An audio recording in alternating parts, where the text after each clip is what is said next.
But you gotta have a cat in it someplace, right? It's gotta go viral.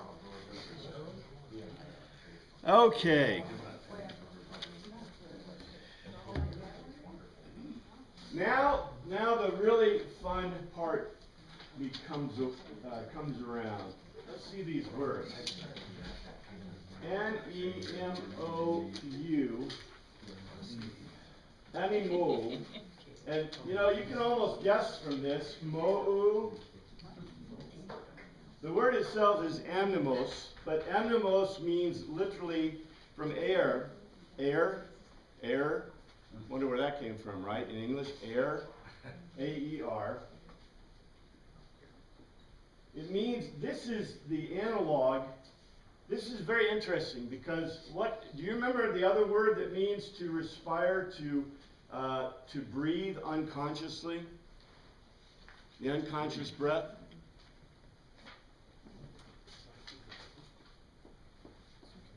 Suke. Suke is the unconscious breath. But if you notice, air, which is the basis for this word, means unconscious breath. So if I mean a physical unconscious breath, I mean this. If I mean the mental activity, respiration, to the physical, to the unconscious breath, I mean that. You want to talk about being specific, thinking about it. Well, in Greek thought, you don't think about an unconscious breath, right? The conscious breath is pneume. But the unconscious breath, so in other words, in Greek thought, it's unconscious to think, which we've talked about before, remember? If in a Greek worldview, thinking is an unconscious thing. It's something you do all the time. You do it without thought. And so in Greek worldview, to think is unconscious. It's something you do as a human being without any other reflection. But yet, the conscious breath, in other words, putting control on your thoughts in their worldview, is brought about by pneuma, which is kind of what we've talked about with all these things. Well, the point of this is, when I look at this word means, literally, this is a god. These are the winds of the four quarters. And if you don't believe the wind, remember in Greek worldview, or in the ancient worldview, pagan worldview, that anything that's natural is caused by the gods, or God, or a god, or something, right? So the four winds are gods. And don't you remember your Greek myth? What did they do?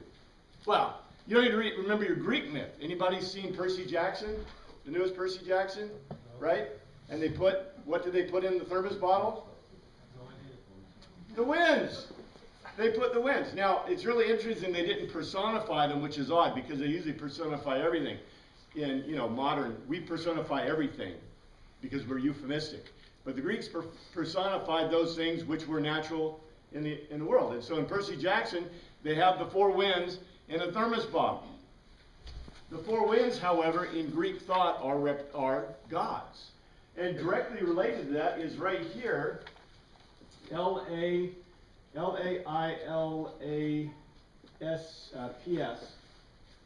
Let's see, Lelepes, a whirlwind. This is what we translate as a squall, but in the Greek, what they did is they put together, let's see, we'll get to it when we get to it. I think they put together amnios and lelepes and well, we'll talk about them when we get there. Here's some other words that kind of interesting words we'll see today. Now, I'm not going to go through declensions like I said. P-T. P-H-I-M-O-S-O.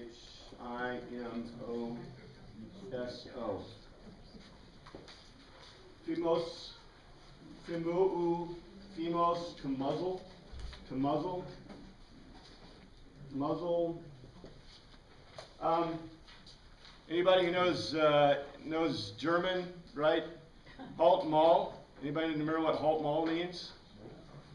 It's a very rude way of saying it. Shut up in German, because a maul is an animal's mouth, and so if I say Halt Maul, it means to shut up.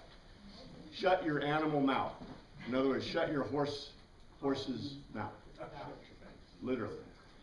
In English we say shut up, but if I say halt mouth, well, guess what you say in Greek? Fimu. Fimu. Fimu. The other side of it. Fimu. S-I-O-P-A. Simopofe. Simosiopa. Simosiopa. Silence. Shut up. If you're polite, you say muo, because muo is part of mysterion, right? Is the quietness during the silence during the initiation ceremony. But if your mother tells you to shh, it's siopa, and if somebody tells you to shut up, it's siopa famoso. So there you go. You got all kinds of good words today. P-I-S-T-I-N. Pistis. Pistin. Pistis. Pistis. To be persuaded. This is a word that is mistranslated, in my opinion, every time we see it in our Bibles because it's translated as faith. It means to be persuaded, or in this case, persuasion. So that's the only meaning in Greek. There's no other meaning in Greek than persuasion. And let's see, I have a couple others here. E-G-E-I-R-O-U-S-I-N. Egeriousin. Egerio means to rise, to get up, to wake up. You'll see this word too. And I think one more. T-H-A-L-A-S-S-A. Thalassa. This is a word that means sea. It comes from halios. It comes from salt water, right? It means sea, and this is a word that keeps getting translated in our NIV as the lake, which is which lake? Galilee, yeah. So Thalassa, however, what does Thalassa look like to you, ish? If you were a Greek, what would you say a Thalassa is? How about a god? It's a god. This is a primary name, right? A Thalassa. Matter of fact, anybody ever known someone named Thalassa? It's a Greek word. It's a Greek name. Thalassa. You know, there's girls named Thalassa. It's a primary word meaning a god, a type of god. And by the way, even if it didn't mean a god, you can guess this: who owns the seas? Poseidon. Let's look and see what we have in Mark. Now, first of all, I need to mention this. In the last couple of sessions, the last couple of lessons we had, what were we looking at primarily? Parables. And in those parables, what did Jesus do? What did he claim? He claimed to be not really a son of God. He claimed to be a God. He had to have the power of God. But what was the focus of every single parable? What was the telos of every single parable? To stay in the way, and if you get out of the way, what will come get you? The gods. The gods. Now, if you remember back when I was talking about Mark in the big, we did a synopsis of Mark. We looked at Mark as Greek literature. And at I think the second session, I went over the outline of Mark. Mark is a proof text, right? So remember what happened when we had the paraplegic or the paralyzed guy let down? Jesus said, your sins are forgiven. And they balked at that. This was his logos to tell us, so he made the proof text. He said, okay, is it easier to say stand up and walk or your sins are forgiven? It's a setup. Because guess what happened? The guy got up, right? Which proved that he could forgive sins, right? That's the point, that he could pardon. What do you think? Okay, we just had a whole bunch of parables that said that Jesus is more powerful than the Greek gods. And you need to stay in the way. What do you think Mark is going to give us next? Showing him the power of the Greek gods. He's going to demonstrate the proof text. This is how all logos to telos works in Greek thought. And this is how all logos to telos works in the scientific method, right? What do you do in the scientific method? I make a supposition, a theory, right? A theorem, and then I do what? I prove it. Exactly. We'll see what happens. This could be very interesting.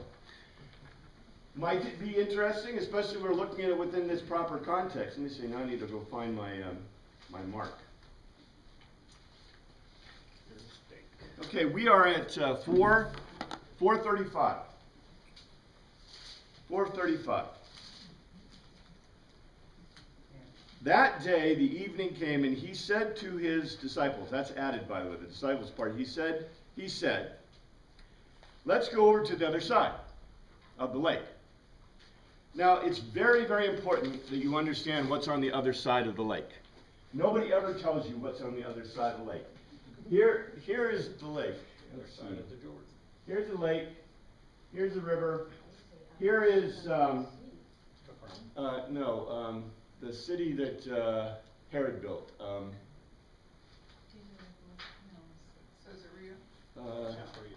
No. The one he built that no one will go into. It's his capital. What is it? Oh, I can't remember. I got it in my notes and my pictures. I got some picture pages. Tiberias. Yep, Tiberias. That's exactly right. Tiberias. That's Tiberias, and Tiberias is on this side, and this is the Galil. This is the Galil, roughly like this. And this is Tiberias, and Nazareth is here. And if I go across the lake, what do I get to? The Decapolis. Yes. Decapolis. And the Decapolis, now see, if you read my book Centurion, you know this exactly, because in the book Centurion, they go to one of the cities of the Decapolis to rescue it from the Parthians. And in Decapolis, okay, what does Decapolis mean? 10 cities. Why? Because it's Greek, and it's 10 cities. Decapolis. Dec means 10, and polis means city. So, is it Greek or Hebrew? Who lives on the other side of the lake? Greeks. The Greeks live on the other side of the lake. Yes. So let's see what happens. Well, this is while they're going across. So we're kind of looking ahead here, but I just want you to know what's on the other side of the lake. This is kind of important. So leaving the crowd behind, they took him along just as he was, which is an interesting statement. The Greek doesn't say that they left the crowd behind. It says they sent the crowd away. But in any case, the boats, our sailing vessels, are pinions. There were also other boats with him. So there's a whole bunch of boats. And then a furious, literally a megas, a big leilakos, a whirlwind of animals. So a whirlwind of the four corners of the winds. So what hit him? The gods were attacking him. The gods were attacking him. That's right, exactly. In English, we can do this because, you know, we can barely imagine, okay, if a guy says I can control the weather, you'd go, yeah, right? Now, remember, in this era, okay, put on your Greek hats, your Greeks, your Hebrews. What causes the weather? The gods cause the weather. So when I'm attacked or I'm hit with this huge whirlwind, right, of the four corners of the winds, and that's what it says in the Greek. What's it telling you? It's telling you a god just attacked him. And, okay, what god? What god just attacked him?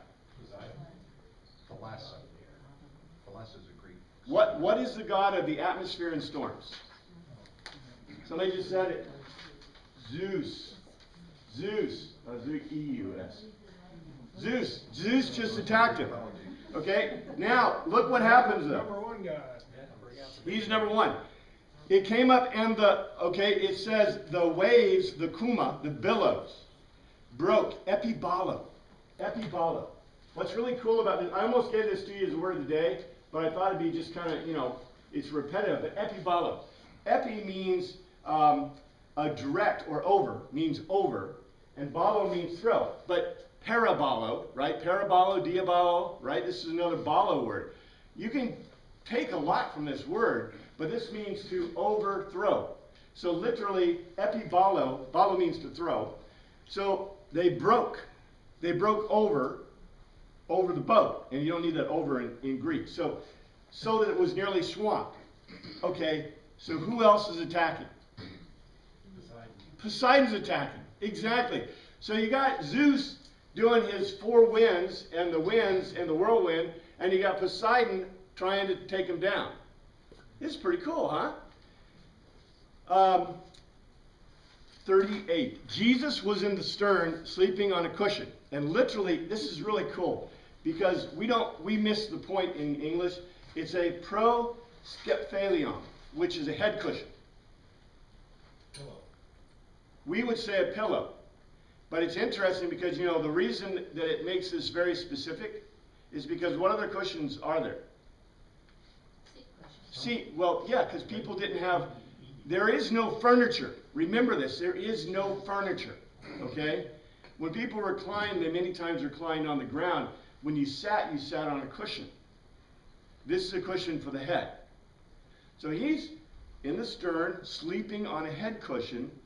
The disciples egerio, and the disciples is added, by the way. It just says they woke him. He egerio. This is a word that if you put egerio necron means raised from the dead. So he raised up, and they argued to him, teacher. And this is really interesting because they use a word, didaskalos. Didaskalos. What word did Matthew use generally when he talked about teacher?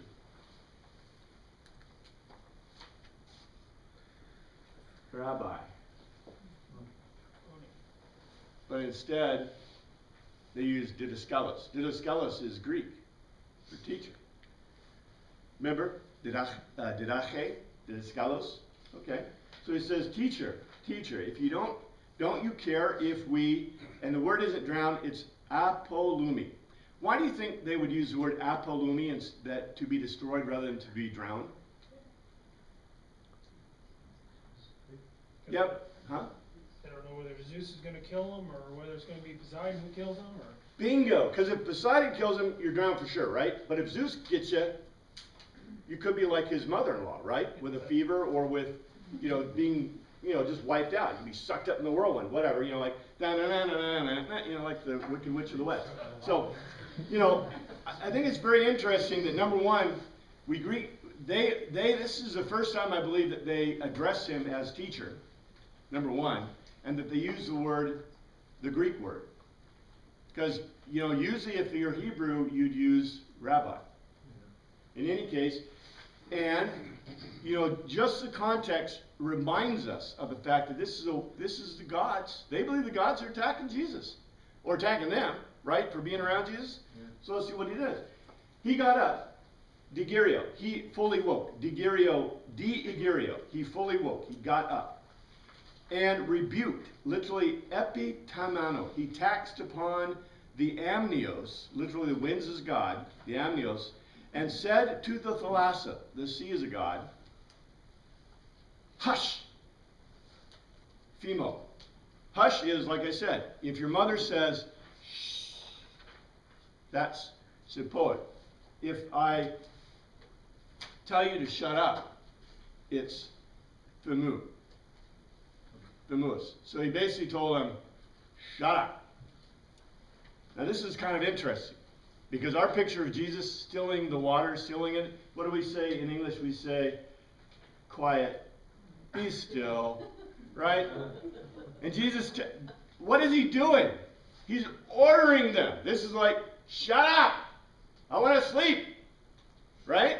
Well, it does say before that he rebuked the wind and the sea. Then he doesn't use very rebuking words. Well, Still. I don't know. It's just not polite to say shut up, right? I told my kids that. I don't like my kids to say shut up, So anyway, let's be, we want to be politically correct. Even in King James time, they want to be politically correct, I guess. I don't know, I think it's kind of interesting. And it said the winds, the amnios, died out and was completely calm. Now what's very interesting about this, the word arena is not used in this context at all. It would be correct, completely correct, but it's not used, which is very interesting. Because the word that is used by Paul all the time to the Jews is arena, which means peace in Greek. The word that Paul uses all the time to the Greeks is charis. So it's very interesting that the word arena, which would correctly be applied here, is not used. So this means it is not being written to the Jews. It's being written, because literally, shalom. Shalom means calm like the waters, like calm water. Water that has no, that no one's dropped a rock or has no waves in it, right? That's what shalom literally means. So arena in Greek is peace. And so when Paul writes to the Jews, he always talks about peace. Because peace is the analog. Arena is the analog in Greek that shalom is in Hebrew. Where when he talks to the Greeks, he always talks about charis. Now charis is totally out of place here. That's why it says the wind died down, it was completely calm. Totally calm. In other words, what did Jesus just do? He controlled the gods. He just controlled the gods. He controlled two gods. He controlled Poseidon, he controlled Zeus. Now, in case you didn't get this, what we're going to find out, okay, 40, let's see what he says. He said to his disciples, and that's added again, he said, "Why are you so delos, timid? Are you still not persuaded? Do you have no pistis? Are you still not persuaded? Persuaded of what? That he's God. Exactly.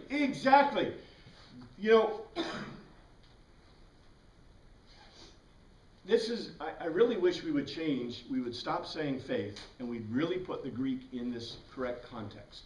Because when I say faith, I completely dilute the message of Christ. And not only do I dilute the message of Christ, I dilute the message of this whole point. Jesus claimed in all the parables that he had power over the gods. And then the next thing they do is they're going across the sea and they're attacked in their mind by the gods. Now you can put this in a modern context, okay? The parables are about Jesus being in control of the natural world, right? And then he goes across the sea and is attacked by the natural world. And he does what to it? He controls it. So if you want to put it in a modern context, you can. The whole point here, though, is he looks at the disciples and said, "Are you persuaded? Persuaded of what? That he's God, and that he has, in our context, that he has control of the natural world. Someone who has control of the natural world has got to be God or an alien. I mean, take your pick. I mean, this is always the thing. This is Michael Hawkins. Michael Hawkins, if you can back Michael Hawkins into a corner all you want. Because, his claim is that the world was created by alien creatures that had power over everything, right? But he doesn't call them gods. But what's an alien creature that has complete power over the universe? It sounds like a god to me. Okay, Michael. We can split the difference here, right? Yeah. The disciples are Jewish. Now obviously there's other boats around, and there are probably Greeks in this group somewhere. What were, from the perspective of his disciples who are Jews, what would they wouldn't have, well, I don't know, what would they think about the winds and the storm and all that kind of stuff from a Jewish perspective? I think they're fully Hellenized.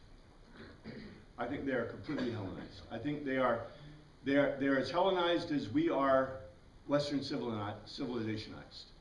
They've eaten the fruit, okay? Because they speak Greek. They live Greek.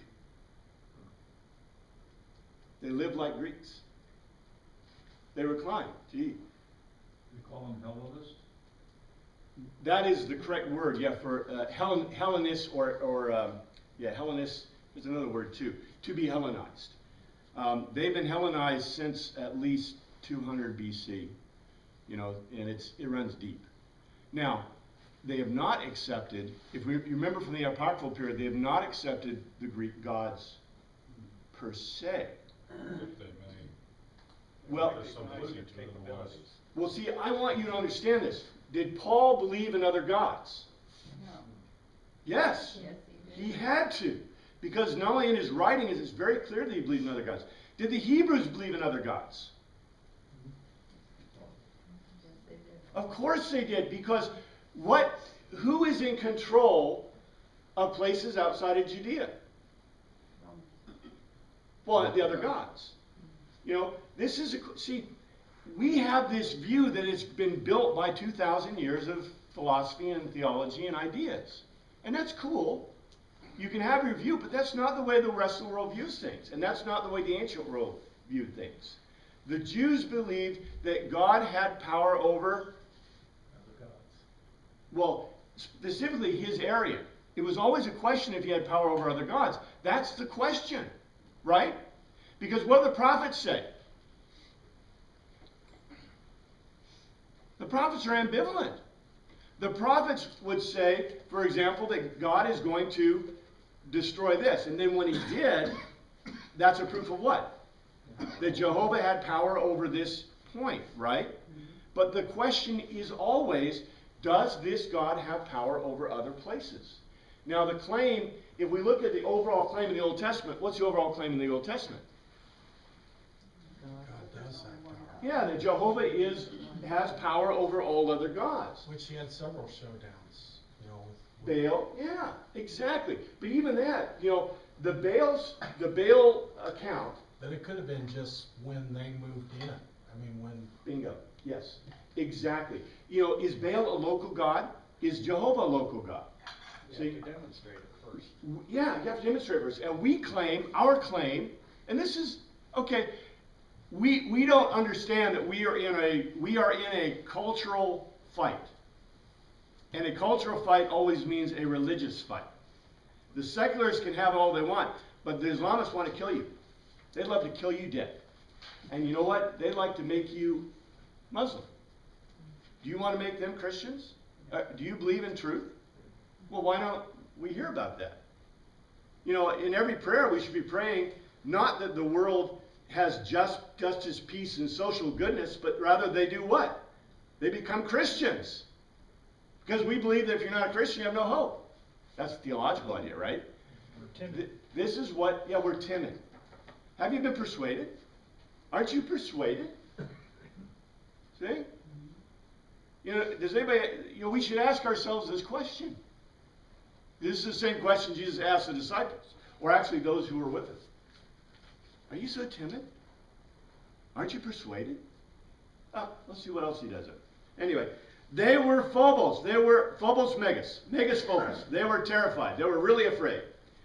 They legoed each other. They legoed each other. Who is this? Even the wind and waves obey. They literally hear under him. Hupe kuo. Hear under him. All right. Did they get it? No, they didn't get it. This is what Mark is trying to tell you. The disciples had no clue. Jesus just, not only did they just prove the point, who are they afraid of? No, Jesus. They're not afraid of the gods. They're afraid of Jesus. Not only that, it says in the Greek, they were megas phobos. You're afraid of all gods. I've never seen this written before in Greek, megas phobos. I'm sure it's someplace, but not in the New Testament. Megas phobos means, you know, it's translated terrified. They are really afraid. And they're really afraid not of the gods. They just came through a horrific circumstance. They're afraid of Jesus. And isn't it interesting? Jesus says, are you so timid? You're not persuaded? You know, remember, we are Greek realists. We are Greek rationalists. Well, why would that not be understandable? I mean, if you're asking, if Jesus appeared right here, Yeah. right now, Yes. would we not be afraid? Oh, I hope so. Well, I mean, give them a little credit, they're human beings, I mean. I just, They're afraid of all gods. yeah, but if you've been living, drinking, eating with this guy and seen what he's been doing for a long time, you know, you But think. the realization that you have been in the presence of God is pretty spooky. Mount Sinai, they fall on their I- faces. Well, yeah. But I don't disagree with that. I'm just saying that, especially in Mark, you know, let's just put it this way. If you were going to write this treatise, right, would you have written it this way? The disciples are terrified of Jesus. No, you wouldn't have written it that way. You've written up like, oh, Jesus, they fell down on their faces, right? Because they really don't know who he is. They do not, have they accepted him as God? No, they haven't. But yet he shows power over the gods. And only that, he said he had power over the gods, and then he proved it. You know, that's pretty astounding stuff. So, I just, you know what? But how can a human being accept that? I mean, you keep putting down faith. I mean, when you can't wrap your arms around understanding, we in English say you accept it on faith because we're incapable of coming to that understanding. I think we are capable of coming to understand. Matter of fact, what I do in my characters, I love to do this in my books. In my books, I always have, when it comes up to the question, do you believe? My characters say, I don't believe, I know. Because I think that is the answer. You see, what would the Greek answer be? It's not belief, it's Persuaded. I'm persuaded, I have knowledge. Okay? And that's what the point is. In English, we have used this word faith so much that what have we done with it? Use it as an excuse. It's an excuse. It's a rabbit foot. It's a rabbit foot. And so when we don't know, and I believe that we can know. I believe that I can answer every question that really has to do with the Old Testament, New Testament. I believe I can answer every question, or at least say this is what it means, culturally, linguistically, historically. And if you do that, you know. It's not a question of faith. If Jesus really rose from the dead, if I'm ambivalent about that, it's a question of faith. But if he physically rose from the dead, historically, there's no question of faith. He either did or he didn't. Historical. Okay? It's a historical fact. And so, if I have faith about a historical fact, what did I just do to the historical fact? Diminished. Yeah, I just joined the Termingan School. Remember that I talk about every now and then the Termingan School. Termingan School is why we think today the way we do. Termingan School is what perverted our thoughts. Because Termingan School said it doesn't matter if it really happened. See? It just matters that, you know, it doesn't matter that we believe, you know, that it really happened. It just matters what we believe. Which is, by the way, is what? Anybody know what that's called theologically or philosophically? Existentialism. And by the way, the founder of existentialistic thought is Soren Kierkegaard, who was a very strong Christian, who basically, that thought came to Brock. Remember Brock and what's his name? The two guys who invented evangelical thought? Brock and whatever we're using, Soren Kierkegaard's theology, philosophy, to develop our thought. And what we do is we have diminished the faith, we have diminished the belief by turning it into faith. Because it either is or isn't. There's either God or isn't God. There either is resurrection or not resurrection. I argue that there is historical proof of resurrection. It's documented, very well documented. So, you know, there's historical proof that Jesus went across the Sea of Galilee and basically stilled a whirlwind. Why? I get historical record of witnesses. So, anyway, go ahead. It's kind of a nested argument or logos to telos in here, because part of it, Jesus was making his argument, his logos to telos, that he had power over the gods. But the proof of it happens out on the sea, when he stills the sea, Well, the people that he was making his argument to are still back on the shore. They didn't see his stilling. It's later, the argument is made by the author of this that knew the whole story. So that the people, how could they have been persuaded? They're still standing back on the beach. Well, those guys couldn't, but, you know, the ones that were with him. And by the way, I think that's why it's very important to note. They sent the crowds away, but then it says a whole bunch of boats went with them.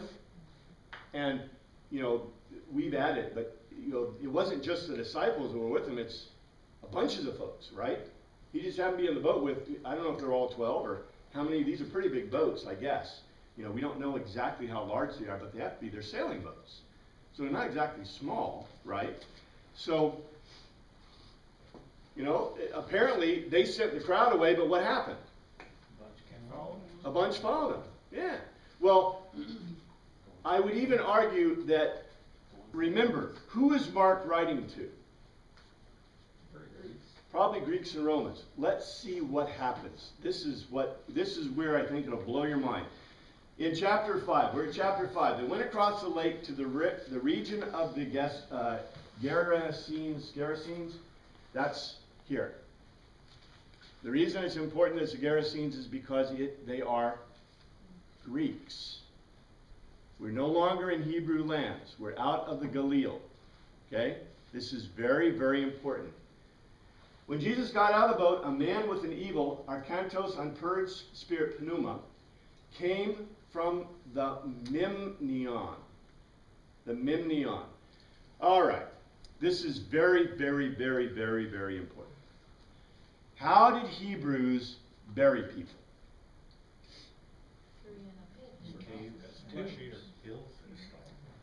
Okay, let me tell you about how the Hebrews. Hebrews got their ideas about burial from the Egyptians. So what they did is when you croaked, they would wrap you up with resins. Now they didn't eviscerate you and try to mummify you like the Egyptians did, but they basically followed all the Egyptian mummification process except the chopping and hoeing and putting you in lye for, you know, 30 days or 60 days to turn you into a board. So they basically, you know, wrapped you up with resin and with cloth, and they would throw you up. They would throw you into a tomb, which was like a cave. To rot. And to rot. That's right. You would rot, and you rot, and you rot, and you rot. Did they put any inscriptions above the cave? Did they put any tombstones above or on the cave? No, they just kept piling you up on top of the boat.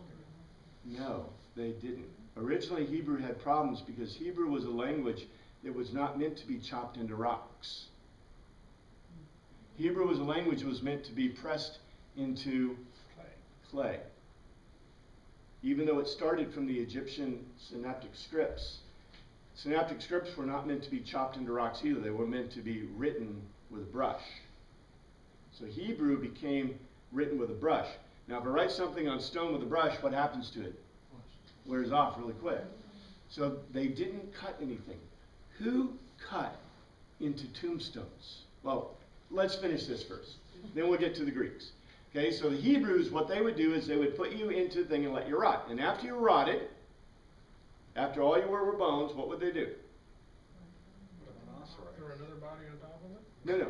What they did is they would check you. What they did is every year they would come check you.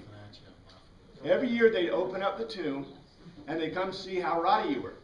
And when you reached the correct level of rottiness, which meant, and by the way, it's in the Talmud. The level of rottiness is right there in the Talmud. You know, Joseph's bones were carried out of Egypt. well, certain bones had to be falling off. You know, you had to rot to a certain point where certain bones were coming apart. And once you reach that point, you're rotty enough. And when you're rotty enough, what they do is they would put you in an ossuarium.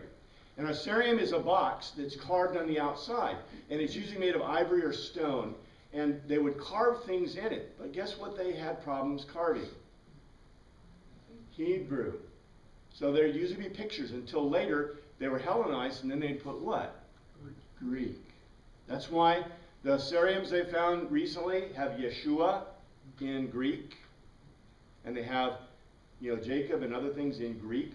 This is very interesting because that shows how Hellenized they were. But anyway, they put the bones in the ossuarium and they stacked the ossuariums in the cave. So now this cave was ready for the next victim, or the next, victim. So this is the way they did it. This is their funeral thing. And guess what? Every year, they don't talk much about it because this is part of their heathen past, pagan past. They got from Egypt and from other things where they have a Day of the Dead. Remember the Day of the Dead?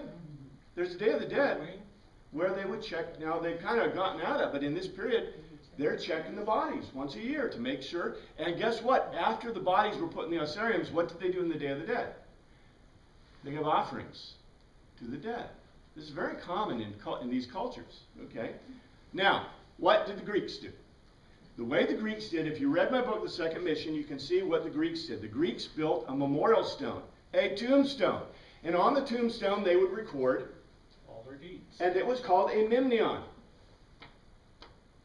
A mimneon. And they would dig a hole, usually the height of the person, 6 feet, to fit them. And sometimes they put them in coffins and sometimes they wouldn't. But they would put you in the hole, and then before they covered you with the dirt, they would usually pour a libation and a sacrifice and maybe a gift and maybe some flowers. And then everybody would take a fistful of dirt and throw it on you. And then they would cover you over completely. And then they would usually do another sacrifice and libation on top. And every year, they would usually do a sacrifice and libation or put flowers. Where have we heard this before? Are you familiar with this funerary technique? This is kind of what we do, isn't it? Well, where we got it?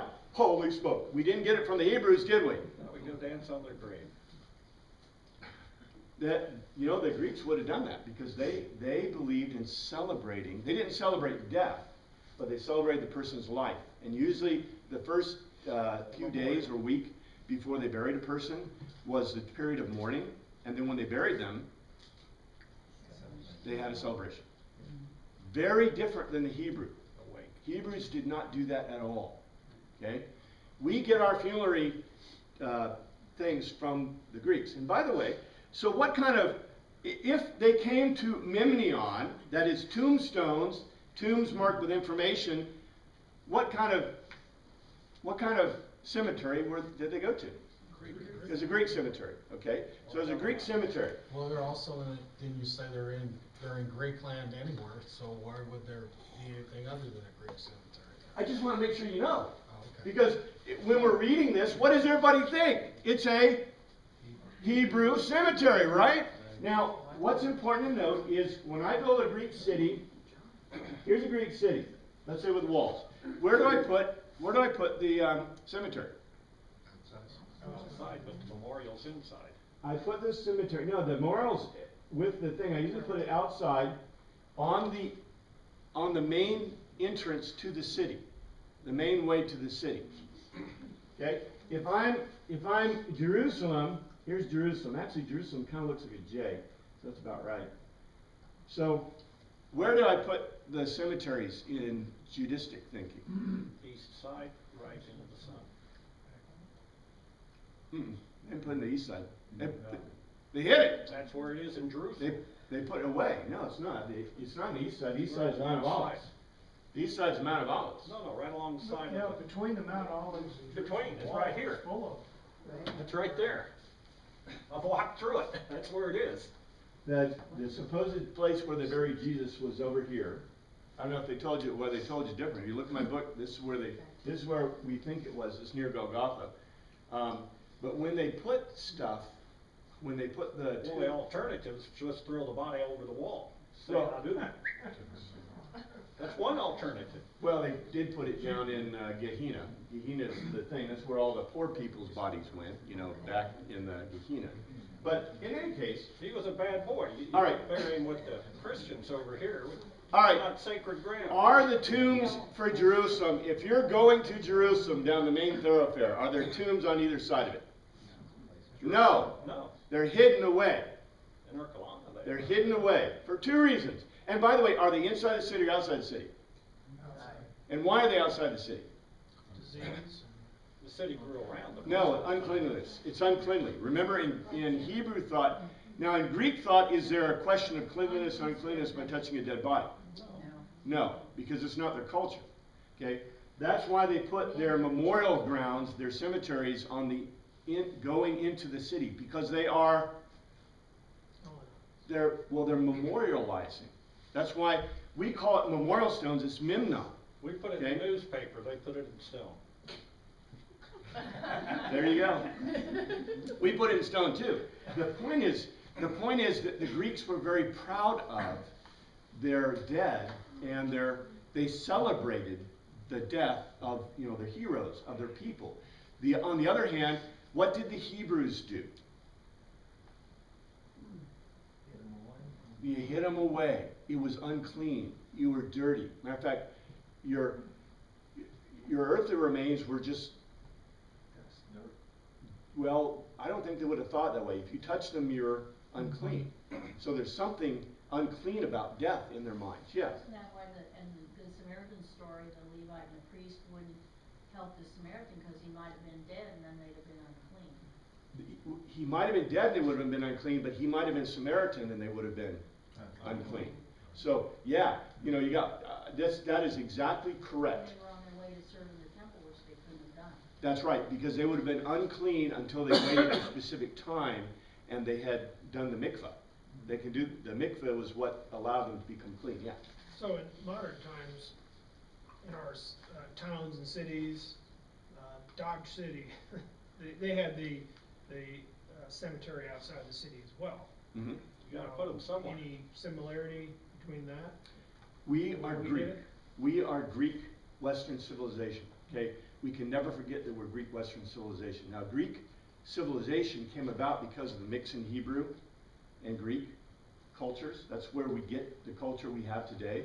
But remember, we do not follow Hebrew culture in large measure. Yes, sir? Like all of our cemeteries were built out of town, but now a lot of them are surrounded by the town. Yes. Grow around them. If you And- go outside of, small towns, they're outside of town a ways. Now, go ahead. Well, I'm just sitting here, I'm still going, why, if the Hebrew think that, the dead are so, unclean and all, why do they even bother to go back and touch them and play around with them, with all that stench, and why not just leave them? I don't You gotta understand do where that something whole with idea comes from. Room. They didn't have enough room, maybe. Now, well, They didn't wanna dig another And cave. you want They it don't wanna dig close their to- cave. Why not just keep throwing them in the cave instead of going and playing around and putting them in a box? That's just so gross. well, two things. Remember, it's a culture. And Right. in your culture, you do things that may be illogical in a different other culture because it's what you do. And remember, they got their culture from the Egyptians. So they're very strong Egyptian thought. But even they would wrap people and put them and leave them, didn't they? I don't think they went back. and They put did them not apart. go back, but Abraham remember, married his people, went out and bought a plot of land for it. And they're here to this day. He And bought- they remind you of that. he constantly. bought caves. He did not. Yes, He bought but they caves. remind you of it to this What day. about the Egyptians when it was just a regular person, not a pharaoh or anything? But They- did they leave them? They say this, okay, I'll take a little bit of time because this is something that I have studied because when I wrote my book, Egypt, this is something I put in there, all the funeral-y things about that. I didn't go into this detail, but the problem with the Egyptian culture, one of the reasons for their fall, very great fall, was because the people spent all their lives buying stuff for their afterlife.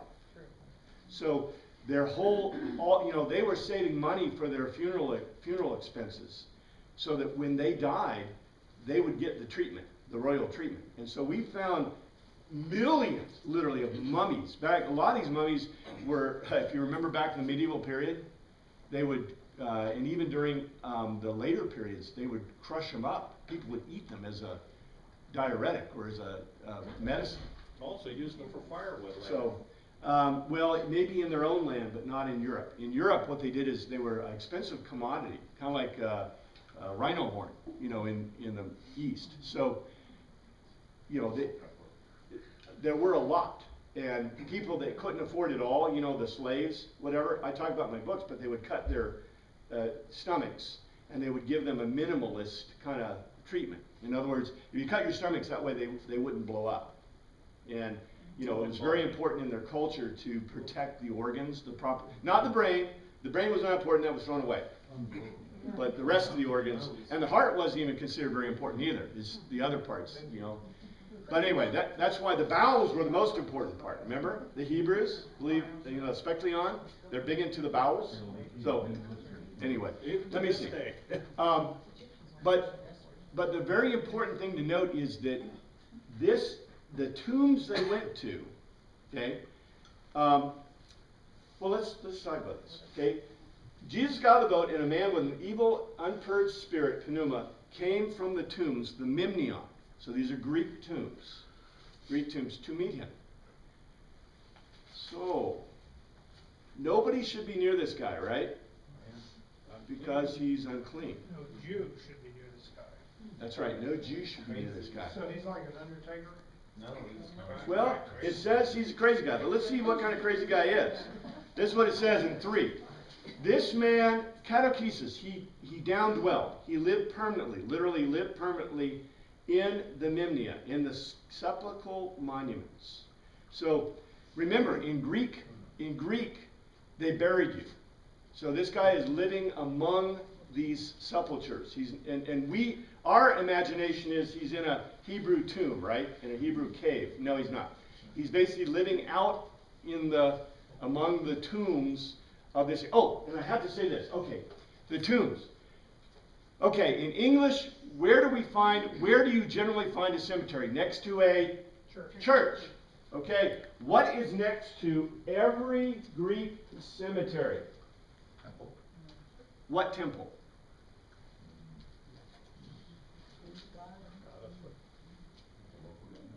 Asclepion. Now, remember Asclepius? The Asclepion is where you took sick people to die. Now, there's a good reason for putting the Asclepion next to the cemetery. Because you don't have to carry very far. That's right. Now, if you read my book, The Second Mission, the Asclepion, we know that the Asclepion in Athens was next to the Parthenon. It was not on the Parthenon, it's beside the Parthenon. It's on the east side, I believe. And that's where the theater is, the big theater, the large theater. I think the large theater was destroyed. There's a small amphitheater over on the other side that's used to today, but the big theater was destroyed. The Asclepion was on that side. So the Asclepion in Athens was not next to their cemetery, which was out in front between the port city and the main city of Athens. So what's very interesting, though, is in most Greek cities, the Asclepion is next to the cemetery. Are synagogues put next to cemeteries? Never, ever, ever, ever, because it's unclean. However, churches are almost always next to. Matter of fact, many churches, Catholic and there used to be Lutheran churches, but Anglican churches, where do they put the cremorium? In the middle of the church. In the middle of the church, under the altar. It's under the altar of the church. Huh? You're walking over the grave. We bury the people in the church. And this is classic Christianity. We've gotten away from it because I think we're getting to this uncleanliness thing ourselves. But, you know, death in Christianity and the Greek worldview reverence their saints, their dead. Christians did what to their saints? They reverenced them. The Hebrews did not. Because when you're dead, you're dead. Anyway. He dwelled in the tombs among the sepulchres, and no one could bind him any more is added. No one could bind him. Not even, okay, we say chain. The word is halusis. Halusis, I don't think I get much past this point today, but let's hit this point. All right. Would I ever put you in an iron chain in this time in the world? Why? Iron's expensive. Because iron is, not only is iron expensive, the widow's mite was made of iron. So if I got iron, look, if you chain me, I'm going to thank you. And I'm going. Because I got, well, not just a weapon, I got thousands of dollars worth of, stuff here on me because I can sell it, right? What did they bind people with in the ancient world? Rope and leather, not so much because it's costly. Wood. Wood. Puritans. What did the Puritans do to you? They put you in the stocks. You guys remember the pictures? If you look and see in the ancient rubbings, okay, even during that period, you were not worth iron manacles, I guarantee you. If you were a common criminal in England or whatever, they would put you in wooden stocks on your feet. Yeah, they're mobile. They're basically mobile. Matter of fact, if you see sometimes, you'll see pictures of criminals being brought into English court. Wandering around with them. Yeah, and even American courts. So, in the ancient world, there's no way they had chains. What they did is they bound you with wood, or they bound you with rope. Rope was cheap, okay? Usually not leather. Torture. Leather was a great torture mechanism, but usually not just to bind you. So, it says it's not chain. It's halios, a fetter or manacle. Literally, could be wood, could be made of cloth, and for he had often been, and it's not chain, chain is added. He had often been halusis, manacled, and pede. Halusis means your hands are bound, and pede means your feet are bound. But he tore, and the word isn't tore. He diaspeo, he drew them apart and didn't break the irons. He sun trio, he crushed completely. Literally, he rubbed them until they're broken. So get this picture. Can you see the picture of this guy? Whenever he was bound, he did what? He either rubbed it against stone or against the ground until it came loose. You could break it. Or, literally, in the Greek, and I'm not sure if it's in here, he plucked them. He plucked the wood. Worded to this. He plucked it. He basically he pulled the pieces apart until it came apart. In other words, what is this guy's personality? He needs a rubber room. He's OCD. He's like most of us. You know, now we're going to find out about this guy, who he really is. But, you know, this guy is a guy, you bind him and he's going to work until he is free. He wants to be free. I'd say it's Patrick Henry, but okay. We'll see more about this next week. Thank you, Father, for your word. We pray that you look after us this week. In your name we pray, amen.